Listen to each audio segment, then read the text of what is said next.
बातमी आहे धर्मापुरीच्या प्राथमिक आरोग्य केंद्रात कुटुंब कल्याण नियोजनाचे ऑपरेशन करण्यासाठी आलेल्या महिलांच्या जीवाशी खेळ होत असलेल्या प्रकाराची। बघा, पायाभूत सुविधा विकास कक्षा अंतर्गत प्राथमिक आरोग्य केंद्र धर्मापुरी असा भल्या मोठ्या कमानीवरचा फलक पाहून वाटतंय की खरंच किती पायाभूत सुविधा या प्राथमिक आरोग्य केंद्रात उपलब्ध असतील। मात्र आतमध्ये प्रवेश केल्यानंतर ऑपरेशन केलेल्या महिलांना चक्क थंडगार फरशीवरच झोपविल्याचा धक्कादायक प्रकार समोर आलाय।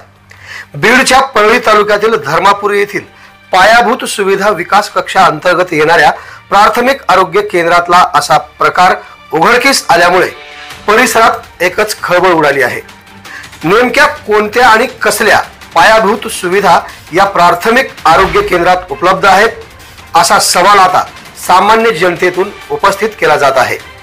ऑपरेशन करण्यासाठी आलेल्या एका महिलेसोबत असलेल्या नागरिकाने येथील महिला आरोग्य कर्मचाऱ्याला विचारले असता इथे कॉट उपलब्ध नाहीत, तुम्हाला जे काही माहिती पाहिजे ते वरिष्ठांकडून घ्या असं सांगण्यात आलंय।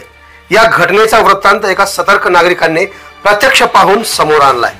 नाव मोठे आणि लक्षण खोटे असा प्रकार धर्मापुरीच्या प्राथमिक आरोग्य केंद्रात उघडकीस आलाय।